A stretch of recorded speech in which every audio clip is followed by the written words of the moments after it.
Bom, hoje a gente vai falar sobre os 4 pilares para uma vida mais saudável, segundo o Ayurveda. E queria dizer que isso não é uma opinião minha, né? Que tudo que eu vou falar aqui hoje é amparado por essa ciência milenar, tá? E também pela ciência moderna, né? Pela medicina moderna. Então, isso tudo foi concluído através de observação, né? Ao longo de 5.000 anos, que é a idade, né? Que tem o Ayurveda, e também por estudos científicos modernos, tá? Eu acho que o conteúdo de hoje é uma grande oportunidade para quem quer mudar de vida, para quem quer adquirir novos hábitos e sair da estatística que aponta a obesidade como um dos grandes problemas mundiais de saúde, um dos mais graves hoje em dia, tá?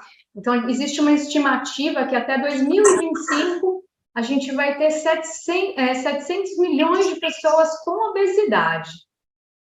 E a preocupação com a obesidade não tem nada a ver com estética, gordofobia, mas com o fato da obesidade ser responsável pelo maior número de doenças metabólicas, né? Como diabetes, pressão alta, doenças cardiovasculares, tem ligação com vários tipos de câncer, especialmente os cânceres ligados ao aparelho digestivo, sem falar que muda a mobilidade, dá problema no sistema locomotor pela sobrecarga de peso, está super associada aos processos inflamatórios, né? Porque a obesidade, ela traz muitas inflamações, então, problemas com articulações, né? Hérnia de disco, enfim, a obesidade é um grande problema mesmo mundial, tá? A gente está entrando mensagem junto aqui, vocês vão ficar ouvindo uns plins, porque minhas notificações estão abertas.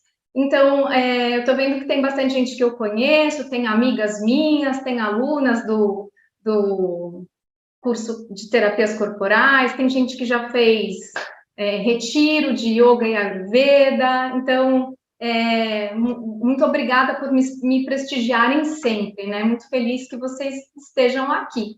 Mas para quem não me conhece ainda, eu queria fazer assim uma rápida apresentação de quem eu sou e como eu cheguei no Ayurveda, né? Bom, eu me chamo Vanessa Vale, eu sou terapeuta Ayurveda, eu tenho 48 anos, sou casada há 27 anos, tenho 2 filhas adultas, né? Uma de quase 19, uma de 23. A minha primeira formação foi em arquitetura, quando eu tinha uns 22 anos eu me formei, trabalhei como arquiteta, tive comércio, fui empresária, eu fiz muitas coisas. E vivi aquela vida normal, né, a vida que todo mundo vive.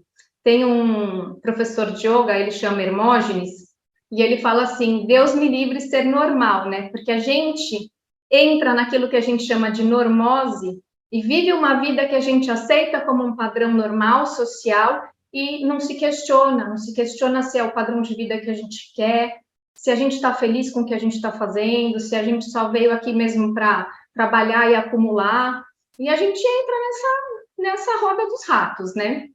E eu estava aí também, né, nessa rodinha dos ratos.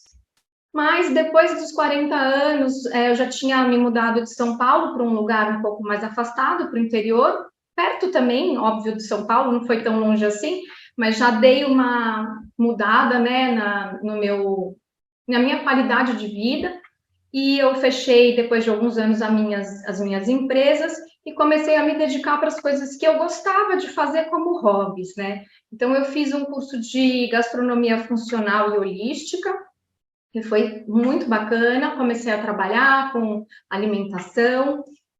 Quando eu terminei, eu já era praticante de yoga desde jovem, né? Acho que a primeira vez que eu pratiquei yoga na vida foi perto dos 20 anos, e aí eu resolvi fazer um curso de formação em yoga. Esse curso, na verdade, não era um curso para ser professora e aprender posturas, asanas. Não só isso também, mas a gente estudou a fundo a filosofia védica, né? Então, onde a gente se questiona o que a gente está fazendo aqui, por que a gente está aqui, qual que é o nosso propósito, enfim, todas aquelas perguntas que quando a gente está naquela normose a gente não se faz, sabe? E o yoga veio muito para isso. E durante esse curso de yoga, a gente teve uma aula, né, um módulo, só sobre Ayurveda. Por que yoga e Ayurveda? Porque elas são ciências irmãs, tá? Yoga é a ciência do autoconhecimento, da autorrealização. E o Ayurveda é a ciência da autocura e da longevidade. As duas têm origem na Índia, elas vêm dos Vedas, né, da filosofia Vedanta, e elas vêm ali daquela época de 5.000 anos atrás, e elas estão ligadas intimamente, tá? Então, por isso que eu tive esse módulo de Ayurveda no meu curso de yoga. E eu fiquei apaixonada, porque aquilo fez um sentido excepcional para mim, né? Eu estava num momento que foi certeiro para isso aparecer na minha vida.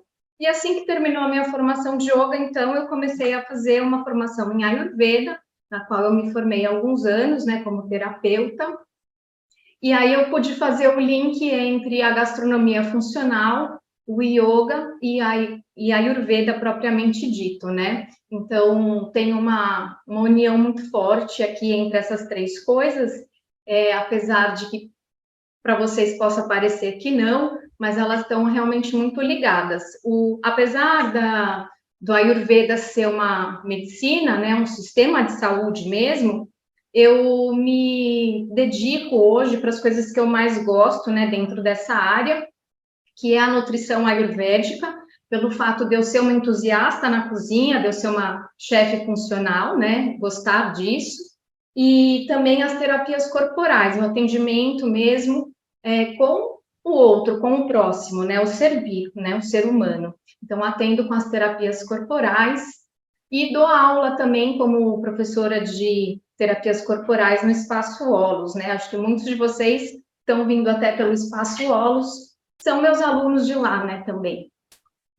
Bom, então, brevemente, né, tentando resumir aqui 48 anos de vida em alguns minutos, é difícil resumir, mas o básico para vocês saberem como que eu cheguei até aqui, né? Não sei se todo mundo tem contato com a Ayurveda, sabe o que é? Bom, a Ayurveda é um sistema de saúde, né? Uma tradição natural de cura. Ela tem, como eu já falei para vocês, mais ou menos 5.000 anos, uma coisa muito difícil de precisar, né? Ela veio primeiro por tradições orais, né? Depois ela foi codificada, escrita, então tem uma tríade principal, que são as três principais escrituras, que tem 3.000 anos, 1.500 anos, e por aí vai. E elas foram sendo revisadas ao longo desse tempo, mas tudo que se fala em Ayurveda até hoje é como está escrito nas escrituras, tá? Isso daí não muda, porque naquela época a gente não sabe como os sábios tinham tanto conhecimento sobre o corpo humano e tudo que eles trouxeram, né, de forma que hoje é comprovado, né? Não se sabe como eles chegaram a ter todo esse conhecimento. A tradução de Ayurveda é conhecimento ou ciência da vida. Mas a gente pode dizer também que a medicina do estilo de vida, tá? Porque ela precisa que a gente se coloque como responsável pela nossa saúde, né? Não é o nosso médico, o nosso Vaidya, né? Lá eles são chamados de Vaidya, que são responsáveis pela nossa saúde, mas somos nós, né? Então ela é muito conhecida por ser a medicina do estilo de vida. Ela originou todas as outras medicinas, tá? Tanto as orientais como as ocidentais. Ela enxerga o homem de forma holística. Não sei se vocês têm conhecimento desse termo, eu sei que todo mundo já ouviu falar, mas holístico é a união, né, do corpo, mente, espírito e energia. Então, o Ayurveda, ela é um sistema de saúde que enxerga o homem como um todo, não dá para trabalhar uma coisa só e excluir a outra, né? Ela também é uma medicina integrativa e não alternativa. O que eu quero dizer com isso? A Ayurveda não é uma alternativa de tratamento entre os tratamentos, né? E como ela trabalha o indivíduo e não a doença em si, ou os sintomas, né? Normalmente na medicina moderna a gente trata muito a doença e os sintomas. Você vai no médico e fala, doutor, eu tô com gastrite. E ele vai te dar um remédio para gastrite, para os sintomas daquela queimação, vai tentar tratar o que tá te incomodando. O Ayurveda, ele vai na causa, e ele não vai tratar a gastrite, ele vai tratar a Vanessa, que tem gastrite, como é a gastrite na Vanessa. Então, primeiro o indivíduo, e aí vai me perguntar o que eu como, o que eu faço, como eu durmo, se eu me movimento, enfim, todo o meu estilo de vida para entender a minha doença. Então, basicamente, é mais ou menos assim que o Ayurveda trabalha, é naturopata, né, faz muito uso das ervas, né, da fitoterapia, e ela pode ser integrada aos tratamentos alopáticos também, né? Então, se você está se tratando com alopatia, também você pode trabalhar com a Ayurveda paralelamente, tá? Como medicina integrativa. Hoje ela é reconhecida até pelo SUS, faz parte das PICs, que são as práticas integrativas complementares de saúde. A premissa básica do Ayurveda é que, para a gente ter saúde, nós, seres humanos, a gente precisa estar conectado com os ciclos da natureza, com o dia, noite, clima, as estações, e essas coisas que a gente já não dá mais importância, porque como a gente teve uma evolução tecnológica, a gente se separou muito da natureza, né? A gente tem luz artificial, então a gente fica acordado até altas horas da noite, a gente trabalha tempo integral, a gente se mantém disponível para o trabalho, para os amigos, para as redes sociais, sem ter uma pausa, né? Então a gente tem muitos estímulos o tempo inteiro.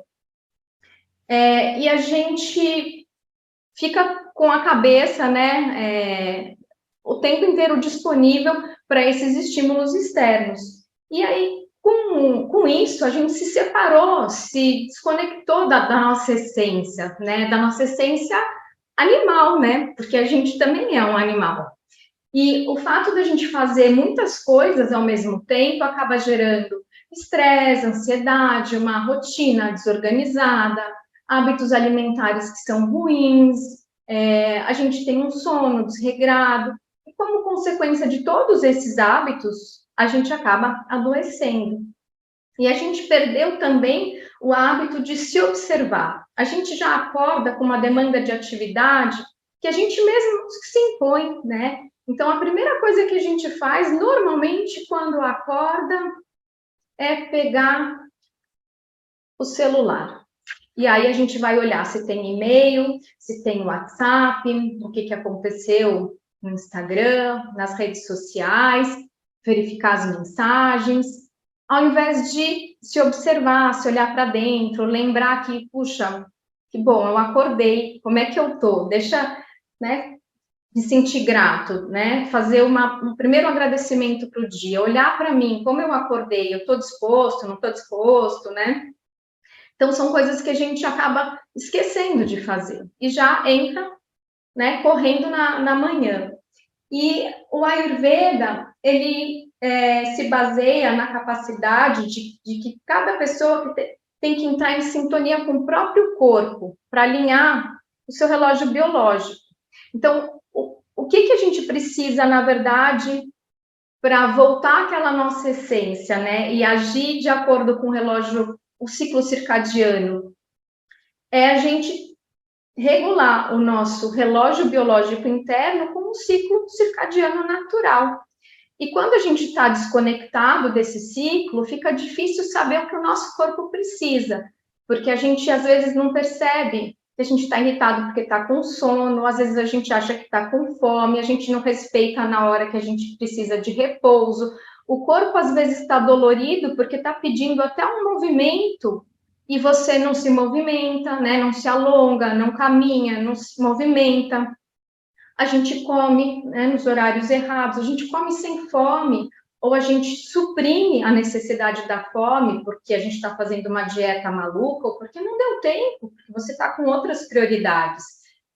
A gente não faz um silêncio interno, a gente deixa a nossa mente o tempo inteiro num ruído, né? O ruído dos nossos pensamentos.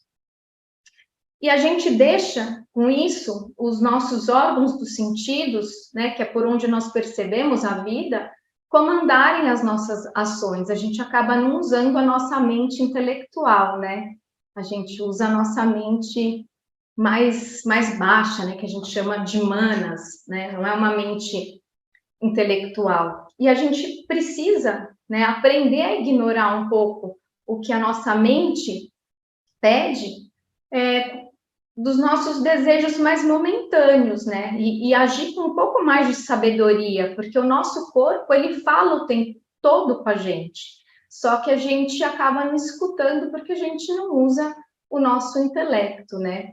Então, como eu falei, a gente percebe o mundo através dos 5 sentidos, e existe uma analogia que fala que os nossos 5 sentidos são como 5 cavalos selvagens, e nós somos pobres cocheiros que a gente não consegue conduzir esses desejos, a gente dá para eles tudo o que ele quer na hora, né?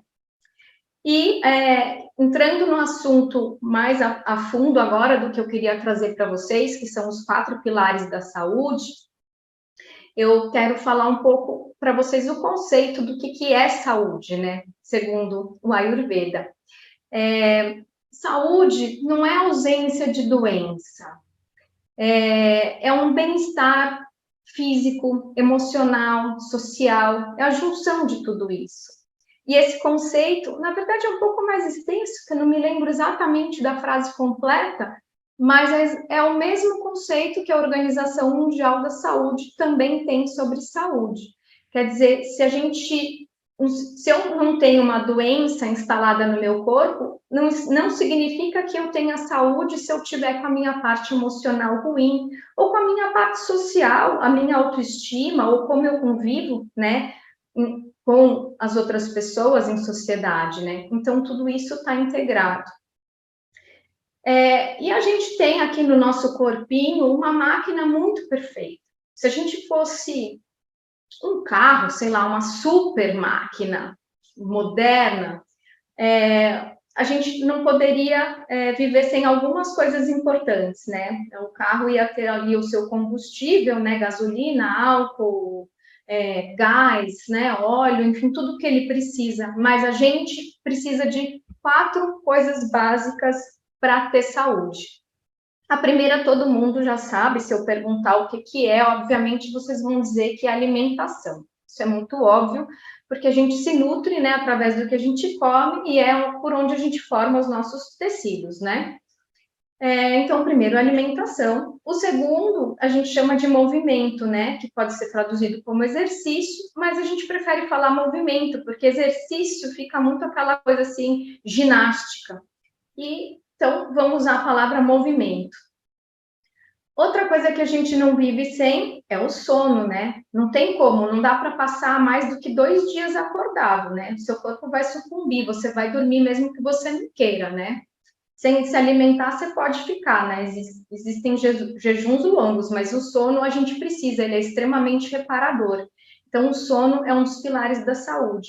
E um outro pilar que pode parecer a princípio estranho, né, é o silêncio.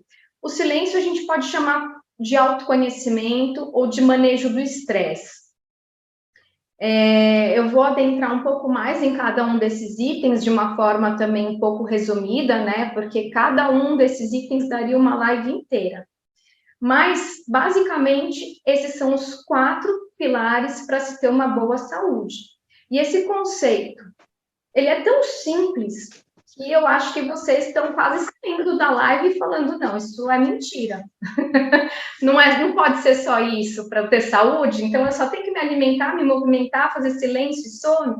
É só isso. Só que, gente, a maioria das pessoas tem negligenciado todos os 4 itens. Todos. Parece simples, mas é muito, muito difícil. Agora eu vou falar um pouquinho de cada um. Se alguém tiver aqui alguma pergunta, pode escrever. Também depois eu pretendo mandar um resuminho do que a gente falou aqui e mais algumas informações a respeito da minha fala de hoje, tá? Então, vocês podem anotar, escrever, mas eu vou mandar algumas coisas para vocês, tá? Sobre alimentação, Charak Samhita fala assim, que tudo no universo busca o alimento, que o alimento é o princípio da vida de todos os seres. Clareza, longevidade, inteligência, felicidade, contentamento, força, e o conhecimento tem as suas origens no alimento. Então, o alimento é a base da nossa vida. E eu sei que todo mundo está cansado de saber sobre isso e concorda que a alimentação é um fator fundamental para a gente ter saúde. Mas, além da qualidade do que a gente come, a gente precisa ter atenção com outros fatores. Um deles, né, que eu vou enfatizar hoje, porque a gente vai falar muito sobre relógio biológico, ciclo circadiano, é dar atenção para os horários que a gente come, tá? Isso é super importante. Depois, como é o preparo desse alimento e se a gente tem capacidade digestiva para transformar o que a gente come realmente em nutriente, tá? Isso é um conceito muito forte dentro do Ayurveda, que se chama Agni, fogo digestivo, né? Para o Ayurveda, por exemplo, uma pessoa com baixo fogo digestivo, com Agni ruim, pode consumir, né, se nutrir do melhor néctar que existir, mas ele pode virar um veneno, porque você não tem capacidade de absorver e transformar aquele ingrediente tão nutritivo em quem você é, né? Então, se a gente come com baixo Agni, sem fome, né? Como que a gente sabe se o nosso Agni tá bom ou ruim? Pela fome, fome real, tá? Fome real é diferente de fome emocional. Então, quando a gente está com fome de verdade e eu te colocar na frente um prato de arroz e feijão, você vai querer comer aquilo, né? Não tem fome de pizza, fome de sushi, fome de sorvete. Isso não é fome. Fome é querer comer mesmo de verdade. E quando a gente se alimenta de uma forma com baixo Agni, tudo que a gente come pode não ser bem absorvido. E aquilo que não é absorvido e nem excretado na forma de fezes, urina ou suor, vai se transformar em toxinas, que para o Ayurveda se chama ama. E é esse o foco que a gente vai dar para o detox, né? Eliminar as toxinas. E por que é importante eliminar essas toxinas? Porque são elas que geram as inflamações no nosso organismo. Quando a gente faz um protocolo de detox, a gente está fazendo, na verdade, uma detoxificação, uma desinflamação. Mas a inflamação, ela é um processo natural, ela é um combate, é uma forma que o nosso corpo tem de combater aquilo que ele não reconhece como seu, né? Então, você comeu alguma coisa, ingeriu alguma substância, o seu corpo não conseguiu absorver e começa a colocar o seu sistema imunológico para combater aquilo. E aí você gera uma infecção. Isso pode ser não só pela alimentação, tá? Pode ser por um trauma, uma batida, um exercício extenuante que te deu uma dor muscular. Teu sistema imunológico vai estar sempre procurando combater uma inflamação. E isso é bom, é ótimo, né? Quando você fica doente, não vem uma febre, a febre é uma tentativa do corpo de um combate. Só que o que acontece? Se você fica sistematicamente inflamado, o tempo inteiro inflamado, você vai ter uma inflamação crônica. O seu sistema imune vai combater o tempo inteiro. É um exército que nunca vai parar de trabalhar no seu corpo. E as inflamações crônicas são elas que se transformam em doenças, né? Principalmente as doenças autoimunes. E é por isso que dentro do conceito ayurvédico, a gente diz que todas as doenças têm origem no sistema digestório, tá? Então, por isso que é muito importante a gente reconhecer o que é a inflamação, o que causa inflamação, reconhecer se a gente está inflamado e, principalmente, não continuar nesse ciclo vicioso para não ter uma inflamação crônica e uma doença, né? E a gente vai falar mais sobre isso na próxima live, porque senão eu não consigo concluir aqui os 4 pilares, tá? Mas para concluir o que é AMA, né, essas toxinas, eles normalmente não, eles são um produto da má digestão, né? Então são as toxinas que a gente chama de endógenas, que elas são fabricadas pelo nosso próprio organismo, quando a gente não consegue transformar o alimento em nutriente, tá? E nem excretar. Além dessas toxinas endógenas, existem as exógenas, né, que são as que vêm de fora. Elas são provenientes, por exemplo, dos metais pesados, que tem muito nos peixes, nos agrotóxicos, no uso na poluição, no uso de plásticos, né, quando você esquenta o plástico, coloca uma comida quente num plástico, que ele solta aquela substância que chama bisfenol. Em alguns tipos de panela, então são as substâncias que vêm de fora, tá? Então tem os 2 tipos de toxina aí que podem intoxicar o nosso corpo. O álcool, né? A gente tem uma vida social em que o etilismo ele é supernatural, a gente até se orgulha do que a gente bebe. A gente tira foto, mostra para os amigos, posta no Instagram quantas garrafas de vinho a gente bebeu, né? É só caloria vazia e é super inflamatório e demora uma cacetada de tempo para sair do seu organismo. Mas a gente vai falar mais sobre isso na live do dia 29 do Detox, tá?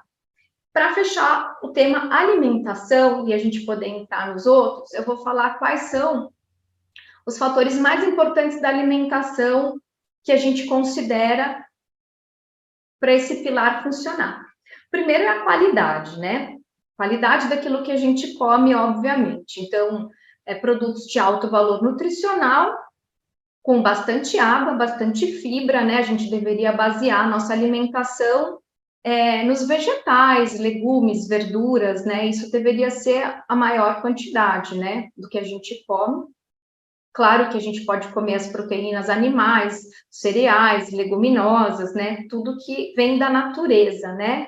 Não os processados, ultraprocessados, industrializados, aquilo que está em embalagens. Então, a qualidade em primeiro lugar.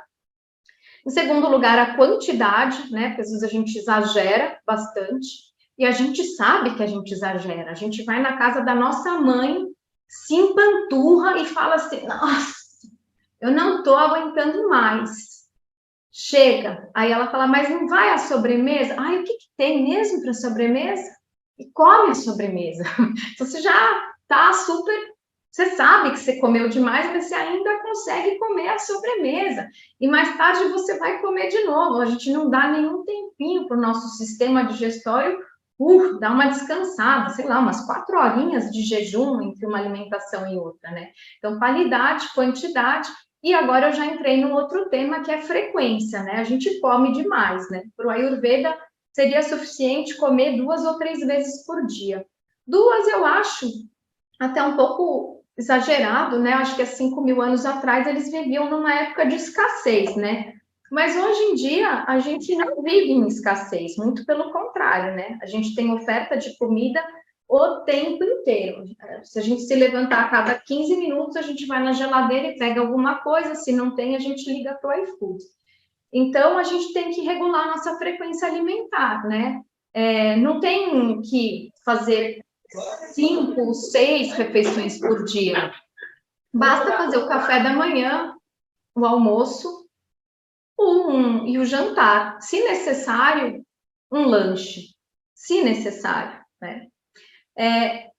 O outro aspecto é o horário que você come, né? Então, acertar o seu horário da alimentação pelo ciclo circadiano, fazer a sua maior refeição quando o sol, né, tá a pino, que é a hora que o nosso fogo digestivo está maior.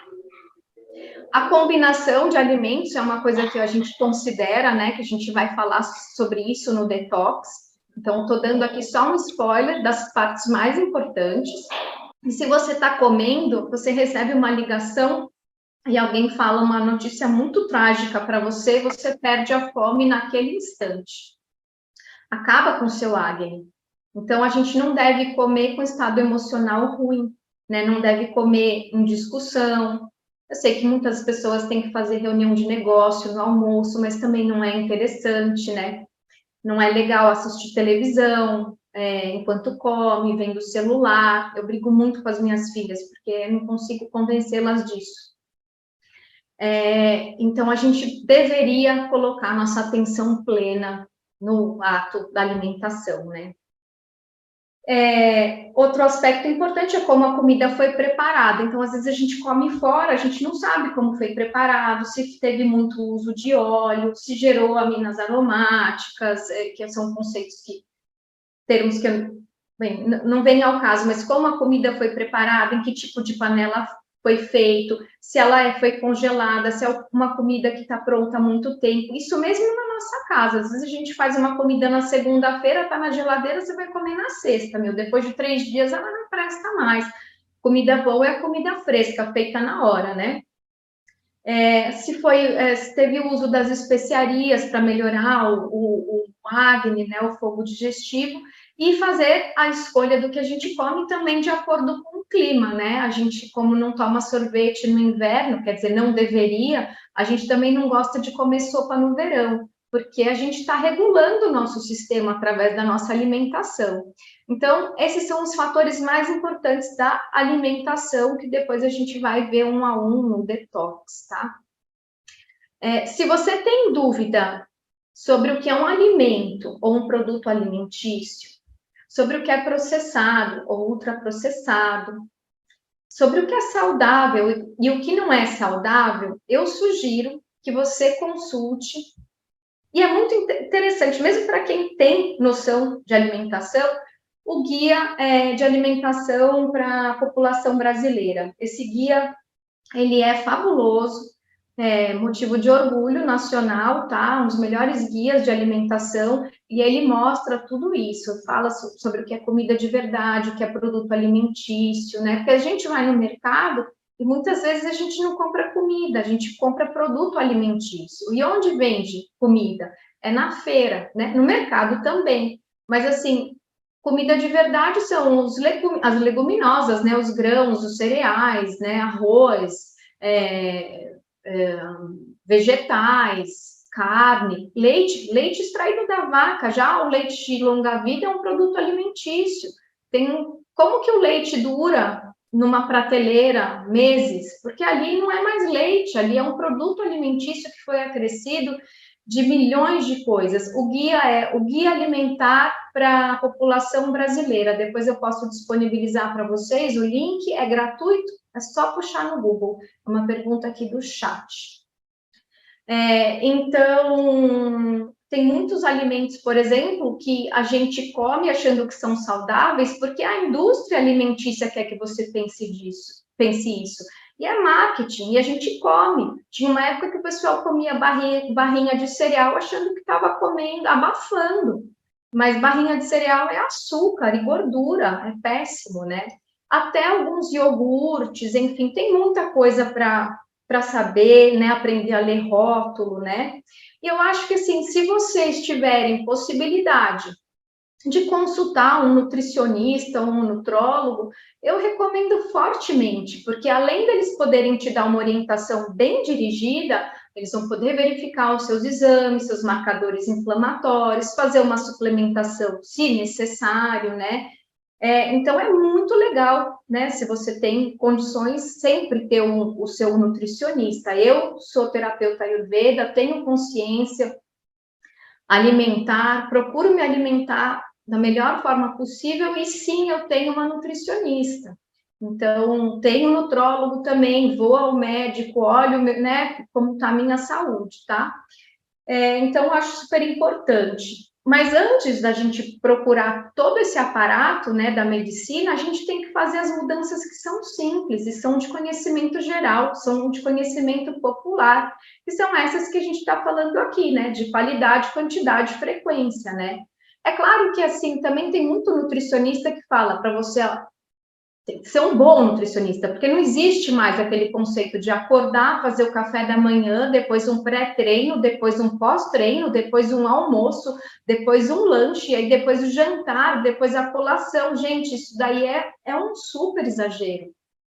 E a pessoa come bem, come proteína, come carne, né? Proteínas animais, proteínas vegetais, e ainda tem que suplementar com whey, porque faz uma ginástica de academia e nem é um atleta de alto nível. Então, às vezes, você não precisa, você não tem excesso de. Você não tem falta de proteína. Muito provavelmente você tem a falta de fibra no seu organismo, né? De outras vitaminas, né? Então, antes da suplementação, vem a alimentação. É por isso que o suplemento chama suplemento e não alimento, né?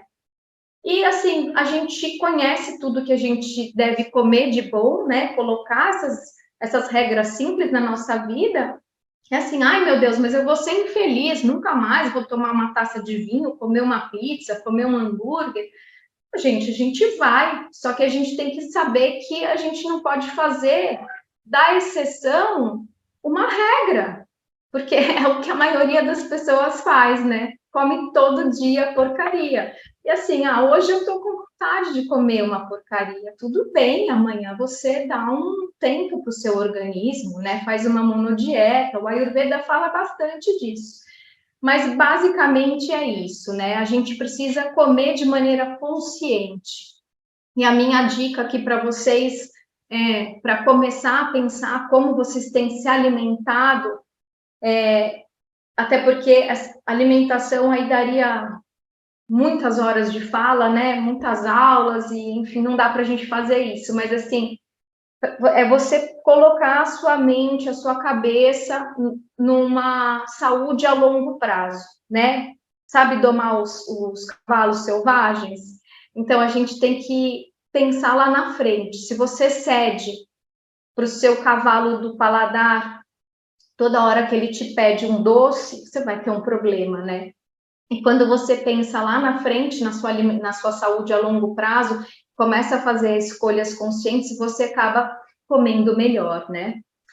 Outra dica é fazer um diário alimentar, um recordatário alimentar, né? Eu tenho isso, eu uso essa técnica, né? Eu faço com a minha nutricionista através de um aplicativo. Então, eu anoto tudo que eu como, eu tiro foto do meu prato e depois eu descrevo no aplicativo. Isso me ajuda muito a entender o meu padrão alimentar. Se eu perguntar para uma de vocês hoje quantas vezes vocês comeram legumes, verduras ou frutas, vocês vão falar vagamente. E às vezes a gente tem uma impressão que a gente faz tudo muito bem. Só que se você olha no seu recordatário alimentar, você vai falar: nossa, realmente não está tão bom, né? Olha, essa semana aqui eu estou percebendo que eu nem comi quase nada de fibra, não tomei chá, sabe? Não fiz algumas coisas. Nossa, eu exagerei, né? Essa semana eu comi doce 4 vezes de sobremesa. E se você não anota, meu, você passa batido. Então, acho que fazer um recordatário alimentar é muito interessante, não só para você saber o que você está comendo, a qualidade, a frequência, mas que você possa também anotar os efeitos dessa alimentação. Então, o que você sentiu? Eu senti o que? Gases, azia, queimação, eu tive constipação, eu tive diarreia, enfim, qualquer sintoma que a gente tem, a gente pode anotar e relacionar com o que a gente comeu. Numa dessas, a gente descobre que a gente tem uma intolerância, uma alergia ou uma sensibilidade alimentar, né? Existem testes de sensibilidade alimentar, eles custam aí por volta de uns 5 mil reais. Então, como a gente às vezes não quer gastar isso, né? Não estou falando de intolerância, estou falando de sensibilidade alimentar, de todos os alimentos. O que a gente faz? A gente faz de forma empírica. A gente percebe e se observa. Então toda vez que eu tomo sorvete ou leite, eu tenho uma distensão abdominal? Quer dizer que toda vez que eu como feijão, estou dando exemplos aqui, né?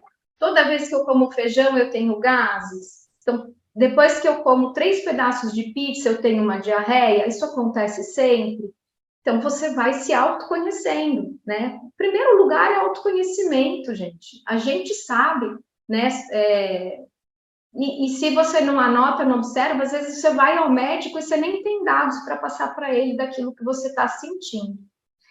E comer deve ser muito prazeroso, deve trazer sensação de bem-estar, de contentamento, né? Depois que a gente come, a gente tem que se sentir feliz, se sentir pleno e não desconfortável com esses sintomas. E já adiantando um pouco, todos esses sintomas que eu passei para vocês são exatamente os efeitos de inflamação, tá? Então, saber se você está inflamado é quando você tem, não só esses, mas esses que eu falei, gases, constipação, diarreia constante, arroto com gosto da comida, enfim, tudo isso já pode ser considerado sintomas de inflamação, tá? Como dica também, né, já falei para priorizar os alimentos de verdade, as verduras, grãos, leguminosas, né, as fibras, evitar os processados, retirar totalmente os ultraprocessados, evitar muito o açúcar branco, a farinha branca, né, sempre usar, sei lá, um mascavo, um açúcar de coco, um agave, eles também têm alto índice glicêmico, né, mas o açúcar refinado é péssimo. O adoçante é pior que o açúcar, porque ele gera desbiose, né, que é o desequilíbrio entre as bactérias do intestino, que é uma causa muito grande de inflamação e de intestino permeável.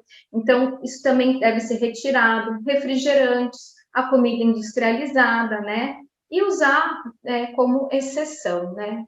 Enfim, isso é para começar a falar de alimentação. Foi bastante extenso, eu queria ter sido mais sucinta, mas foi o básico que deu para trazer para vocês, tá? Vamos para o segundo pilar, que é o movimento.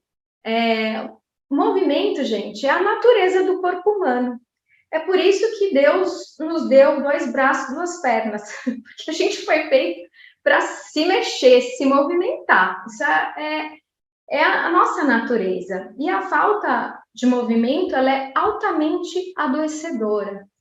O movimento é considerado, gente, um ritual sagrado diário e é uma das formas mais poderosas de manter o corpo funcionando de maneira ideal, tá? O exercício, ele melhora a circulação, ele faz o coração bombear, ele faz o pulmão trabalhar, ele desbloqueia os canais que ligam os sistemas do nosso corpo, ele ativa mudanças químicas e hormonais, traz calor para o nosso corpo, e isso melhora o nosso fogo digestivo, esse calor, né, melhora o nosso acne,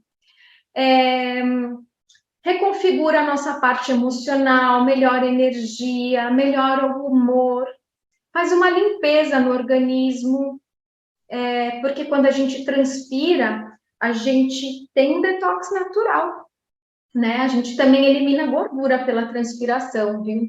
Então, a gente precisa se movimentar e transpirar todos os dias, 30 minutos por dia.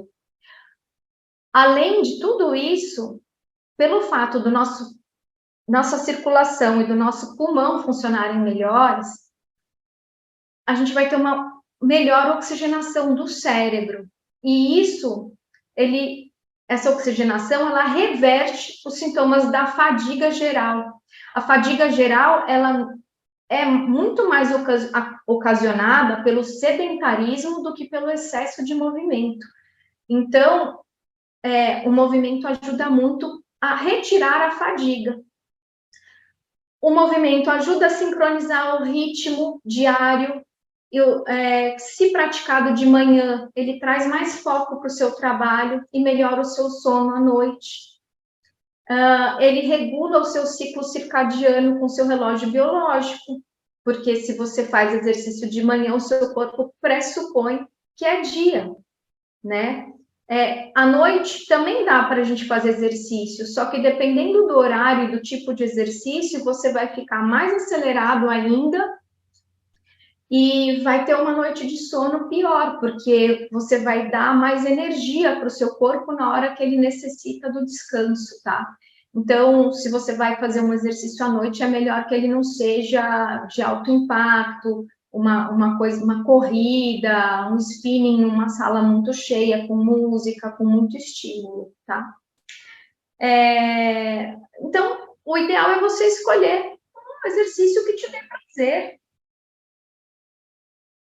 que seja divertido, não precisa ser de alta intensidade, mas ele precisa ser diário. Você pode até falar que vai na academia 3 vezes por semana e treina 1 hora, continua fazendo isso, mas nos outros dias que você não tem treino, movimente-se por 30 minutos, né? Uma coisa não substitui a outra. Você tem que transpirar 7 dias por semana, de segunda a segunda.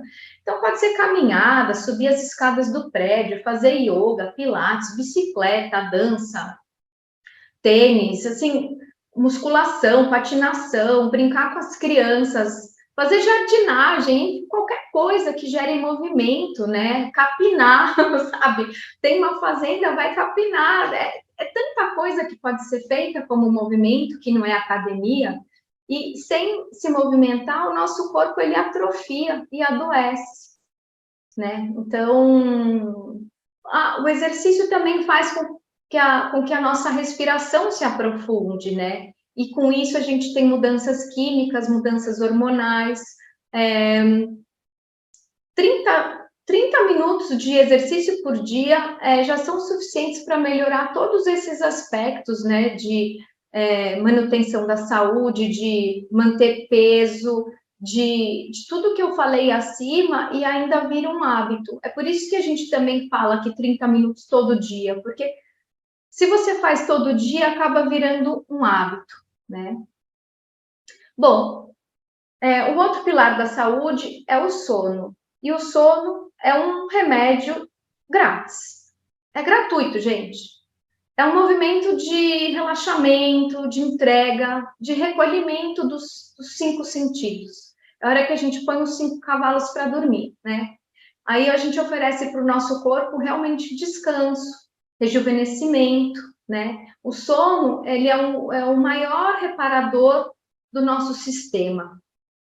E à noite a gente faz um detox natural, principalmente no período entre as 22 horas e as 2 da manhã, que é a hora que o nosso fígado está trabalhando, né? Pela medicina tradicional chinesa, a gente fala bastante disso. Eu estudo MTC também, né? Então, acabo associando, mas isso também é de conhecimento da ciência moderna e do Ayurveda. Então, dormir é uma limpeza, gente. E o horário de dormir e o horário de acordar é o fator mais fundamental para regular o nosso relógio biológico com o ciclo circadiano. Então, é fundamental esses 2 horários. Sem contar que é durante o tempo que a gente dorme que a gente retém todo o aprendizado do nosso dia. E é o momento também que a gente guarda as nossas memórias.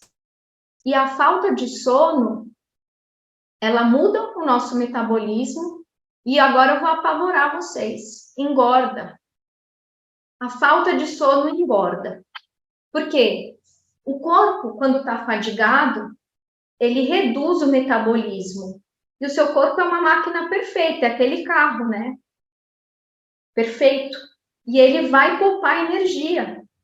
E aí, com isso, você vai sentir vontade de consumir alimentos mais calóricos para repor essa energia que o seu corpo está pedindo, que na verdade nem é fome, é fadiga. Fora que o seu corpo vai, ele vai entender que ele tem que acumular gordura como reserva energética, porque você está com fadiga, e vai aumentar a sua glicemia. Então, é melhor a gente dormir, porque é muita coisa ruim que acontece por uma noite mal dormida. E o ser humano é o único animal da natureza que negligencia o sono para fazer qualquer coisa que não vai trazer nenhum benefício para ele, gente. A gente é capaz de assistir mais uma série, mais um capítulo, mais uma, e passar horas vendo Netflix, sabendo que a gente pode ver no dia seguinte. Mesmo estando com sono, a gente não vai dormir, vai deitar tarde e tem que acordar cedo no dia seguinte. E assim, as pessoas que têm um déficit de sono crônico, por muitos, assim, sempre dormem mal, ou porque têm insônia, ou porque vão se deitar tarde, porque não dão essa prioridade, elas ficam mais inflamadas. Isso é um grande motivo de inflamação. Então, elas sofrem muito com dores crônicas, elas são mais suscetíveis a terem gripe, doenças metabólicas, doenças cardiovasculares, né? Então, o sono, ele é super, super importante. E para o Ayurveda, eles falam que a gente teria que acordar muito cedo, que é no Brahma Muhurta, são os 40 minutos antes do sol nascer. Eu acho que a gente tem que adaptar, é claro, um pouco para a nossa realidade, né? Eu acho que acordar umas 6 horas da manhã está de bom tamanho, né? E já começar o dia, não precisa ser tão cedo. E dá para o nosso corpo pelo menos 8 horas de sono por dia, né? Regular isso. Então, só para fazer um fechamento aqui entre a alimentação e o sono, a gente não deve comer logo que vai deitar. Então, a última refeição tem que ter sido 2 a 3 horas antes de dormir. Porque se você dorme, logo depois que você come, o seu metabolismo ele vai estar lento, porque é o momento onde o seu fogo digestivo é menor, onde a sua refeição deve ter sido mais frugal, né, mais leve, e você já deve ter feito a digestão quando vai se deitar, porque o seu corpo ele não vai fazer o reparo que ele deveria fazer, aquele detox natural, porque ele está ocupado em digerir o que você comeu. Só que aí o seu sono fica muito prejudicado, porque seu corpo está agindo na sua digestão, né? Então, a gente deve comer 2 ou 3 horas antes de se deitar. E aí que a gente pensa, né? Então, eu janto umas 7 horas da noite e deito às 9 para já estar dormindo às 10, né? Na próxima live eu vou falar um pouco mais sobre o sono e de técnicas também que a gente pode colocar na nossa rotina diária e como fazer um pouco melhor a higiene do sono para poder realmente dormir mais cedo, tá? O último pilar é o silêncio. O silêncio, a meditação, também é chamada de consciência interoceptiva. Silêncio é sinônimo de presença, é concentração, é uma oportunidade de autoconhecimento, né? O silêncio para o Ayurveda é considerado a nossa natureza primordial, né? A gente fala do divino que habita em nós, né? Que a gente já é um estado de bem-aventurança, né? Que a gente já tem isso dentro da gente, é que a gente não consegue enxergar, não consegue escutar, porque nossa mente está sempre em ruído. Então, silêncio é tudo isso, tá? Então, através desse silêncio que a gente consegue se observar. E uma forma de silenciar, né, simples, é observar sua respiração por alguns minutos. Então, eu não sei meditar, o que eu posso fazer? Observa a sua respiração. Ou logo que você acorda de manhã, não pega o celular, né? Faz um momento de autoanálise, né? De autoobservação, né? De oração, né? Ou escolher alguma atividade do dia para colocar atenção plena, né? O mindfulness. Então, comer com atenção plena ou tomar um banho com atenção plena, né? A nossa mente, ela vaga o tempo inteiro em pensamentos. A gente fala que o propósito, né? O dharma da mente é pensar. Você não vai parar de pensar. Silenciamento não quer dizer isso, nem a meditação, gente. Eu sei que tem pessoas que falam assim, eu não consigo meditar porque eu não consigo parar de pensar em nada. Que bom, né? Porque sua mente está viva, você não vai conseguir nunca parar de pensar. Só que o fato de você silenciar, se concentrar na sua respiração, usar uma técnica de meditação, vai fazer com que você consiga observar os seus pensamentos de fora. Quando você observa de fora, você perde a identificação que você tem pelo seu pensamento, pelo seu problema, por aquilo que você está passando. Então, vamos supor que você tem um problema muito grave que está, sei lá, te incomodando e que você não para de pensar nele. E você acha que você é aquilo, que a sua vida inteira é aquilo. Só que você não é isso. Isso é só um momento que você está passando. Então, as pessoas falam assim, eu sou ansiosa. Você não é ansiosa, você está ansiosa, é um estado de passagem. E quando a gente medita, é como se a gente. Sabe quando você dá um conselho para uma amiga e você consegue ver o problema dela de fora e está claro para você? que ela tinha que largar o traste do namorado, que ela não percebe. É isso, é você ver o problema do outro de fora. Então, meditar é ver o seu próprio problema de fora, sem se identificar com ele. E é fundamental para se autoconhecer. Então, existem várias técnicas, né, de meditação, que pode ser a meditação tradicional, pode ser o uso de respiração, que são os pranayamas do yoga, pode ser um momento de escrita, escrever num diário, né, que faz você se livrar de algumas angústias, pode ser oração, pessoas que oram, né, dentro das suas próprias crenças. Aliás, quem faz yoga, quem faz ayurveda, não tem que ter uma crença indiana, né? Não tem que se apegar a uma religião.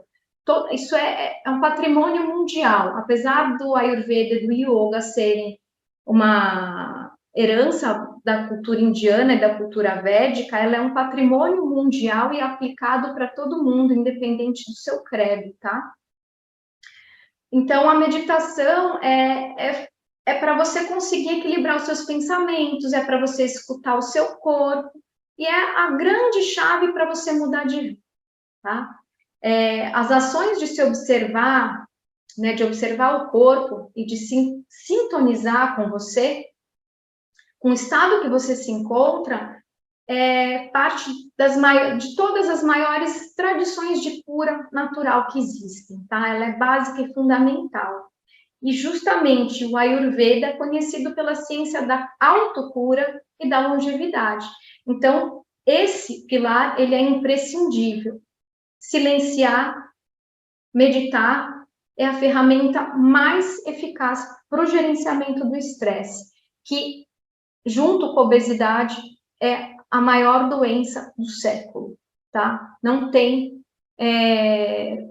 acho que outra doença, né? A que mais mata é o ataque cardíaco, né? Que é uma decorrência, muitas vezes, dos problemas metabólicos da obesidade. Mas o que a gente tem visto hoje em dia sobre depressão, pânico, esquizofrenia, todas as doenças relacionadas à ansiedade são muito grandes. Então, a meditação é um super aliado, né? E ela pode ser, assim, feita de mil formas, né? O que acontece com a gente, né? Quando a gente se aborrece ou quando a gente está com um estado de muita ansiedade ou de muito estresse, o nosso corpo ele vai reagir de uma forma como se a gente estivesse indo para um combate, né? Então, a gente fica com os músculos retesados, a nossa boca seca, a nossa adrenalina descarrega, o nosso coração começa a bater forte, acelera, a gente começa a liberar os hormônios do estresse, né? O famoso cortisol. E o cortisol é um fator causal de inflamação. Ele é importante para a gente acordar, mas ele não é importante ter o cortisol à noite, que é a hora que você tem que dormir, que você tem que ter melatonina, serotonina, né? Então, ele é bastante inflamatório. E no momento de estresse, até a nossa glicemia sobe. Então, a nossa resposta autoimune, ela também fica lenta, né? E isso chama daquela reação de luta e fuga, sabe? Então, entrou em estresse, você entra em luta e fuga. E quando você treina a sua mente, você consegue gerenciar o seu estresse, para que na hora que venha uma ansiedade, um momento em que você vai entrar nesse sistema de luta e fuga, você consegue fazer o seu corpo vivenciar um estado natural de consciência, tipo, isso vai passar, né? Respira, né? Por isso que em ataque de ansiedade, ataque de pânico, a gente tem que fazer a pessoa que está passando por aquilo respirar profundo, para oxigenar o cérebro e sair do sistema de luta e fuga, né? E assim, silenciamento pode ser a meditação sentada, pode ser numa cadeira, pode ser em perna cruzada no chão. Você pode usar um mantra para se concentrar, pode usar uma vela, pode usar a sua respiração como objeto de concentração. Você pode abaixar aplicativos de meditações guiadas, tem vários, tem até gratuito no Spotify meditação. Você pode ouvir um Yoga Nidra, né, para poder se concentrar.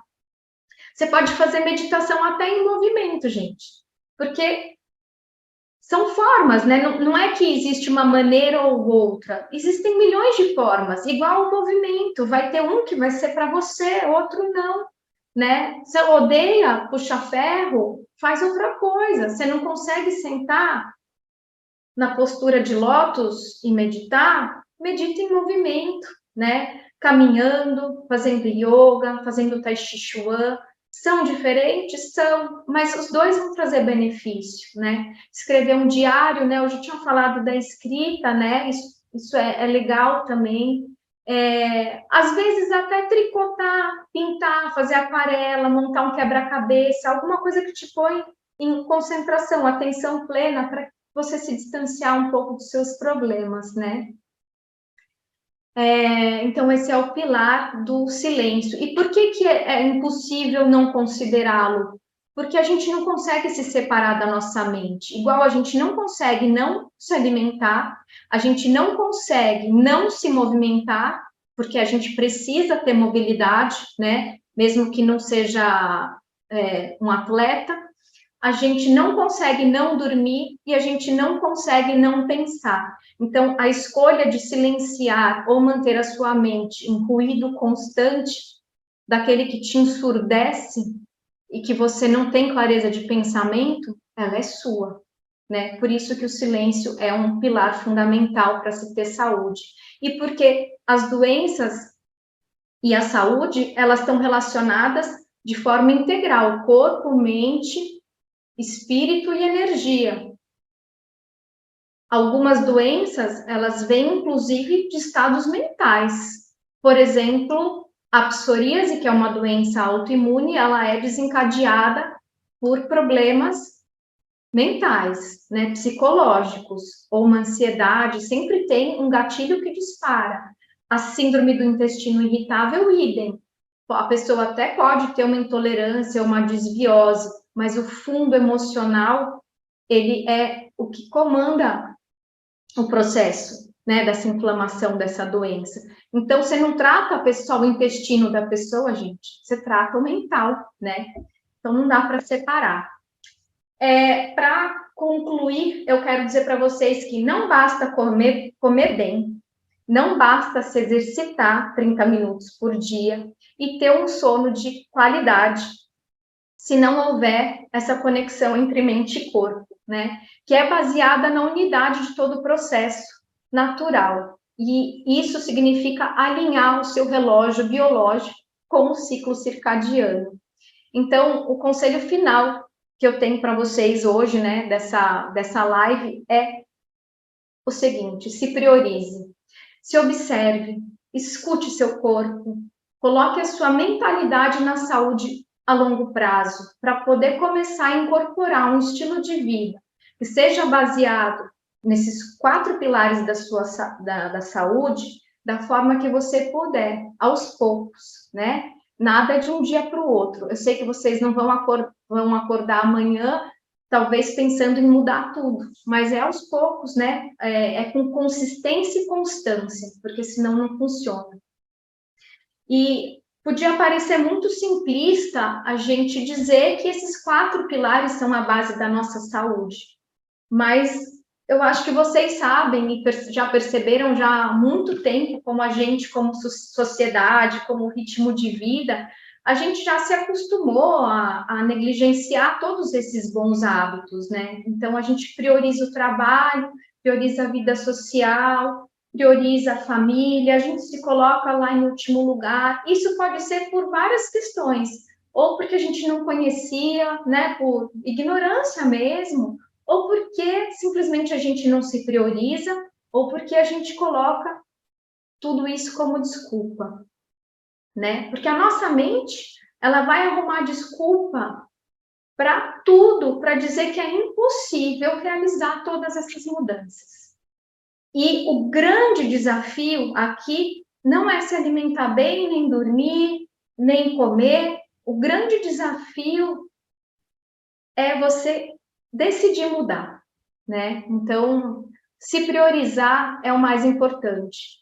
Então, para vocês poderem entender por que vocês não estão conseguindo ainda colocar isso na vida de vocês, e quebrar essas resistências, né, de que é impossível, porque a mente vai trair vocês e vai falar assim, vai ser impossível dormir cedo, porque eu gosto de ver o programa da noite, vai ser impossível jantar cedo, porque a minha família se senta às 9h30 para jantar e eu tenho que jantar com eles.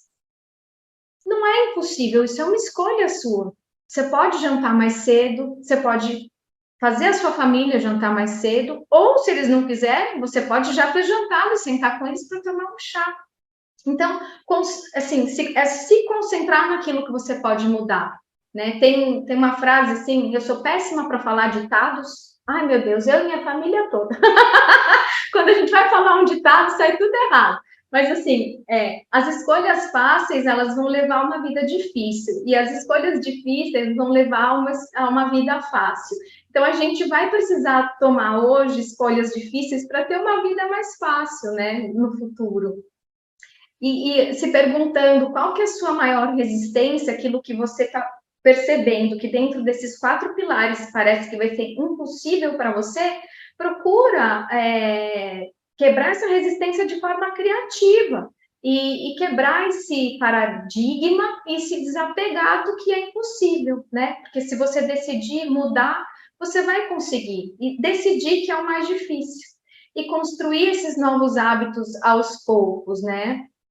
Porque a gente sabe que o nosso corpo, não o shape, né? O corpo, do jeito que a gente está hoje, né? Nosso estado de saúde, ele é um reflexo do nosso estilo de vida dos últimos anos. Então, se a gente está decidido a mudar, porque a gente está percebendo que a gente quer ter uma qualidade de vida melhor, quer envelhecer com saúde, não quer adoecer, enfim, pelos motivos que lhes couberem, né? Faça essas mudanças, né? A rotina, ela exige esforço, ela não é uma coisa natural, né? Ela precisa de prática, de consistência, de determinação, mas depois ela vira um hábito. E aí ela vira um hábito e fica automático. E quando vira automático, você não precisa mais pensar para fazer, igual a gente não pensa a hora que acorda para escovar os nossos dentes, né? Eu vou deixar uma pergunta para vocês refletirem, né? Quais serão seus novos hábitos a partir de hoje, né? Qual vai ser o seu novo hábito a partir de agora? Eu também queria indicar um livro de onde eu extraí a maior parte do conteúdo dessa aula, que é esse aqui, Mude Seus Horários, Mude Sua Vida. Isso aqui a Sandra já leu, tá dando aqui um joinha para mim, bacana, é ótimo, toma como guia. Eu achei muito legal, ele é escrito por um médico indiano, um Vaidya, ele trabalha nos Estados Unidos, né? E ele fala como usar o relógio biológico para perder peso, reduzir o estresse, dormir melhor, ter mais saúde e energia. E depois eu deixo um link para vocês o nome do livro, que é bem interessante.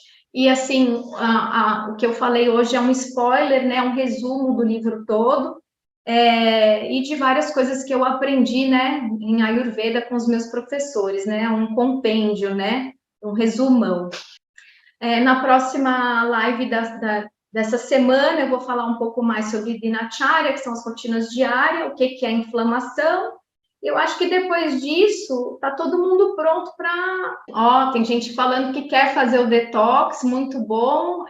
O detox, gente, é um programa muito bacana. A gente vai falar mais um pouco na quinta-feira, né, sobre as rotinas diárias e sobre inflamação, depois sobre o detox. Ele não é... Por que a gente está fazendo essas lives antes? Porque o detox não é um protocolo só de alimentação, né? Eu sei que a maioria das pessoas vem fazer o protocolo do detox porque quer emagrecer, mas ele é muito mais do que isso, tá? Ele é uma semana onde a gente se concentra. Primeiro a gente estuda, depois a gente se prepara para fazer o detox, e aí depois a gente faz o programa para incorporar os 4 pilares da saúde, e a alimentação é um deles, né? Então, essas prévias são para poder deixar bem explicado o que é, né? Se eu falar, vamos fazer um detox, o que é o detox, vocês vão querer só cardápio e saber o que vão comer. E não é isso, porque senão fica incompleto. Então, muito obrigada. Eu espero que vocês tenham gostado e que vocês implementem aos poucos isso na vida de vocês, tá bom? Então, era isso que eu tinha para passar hoje e estou bastante feliz que esse projeto está nascendo e acontecendo.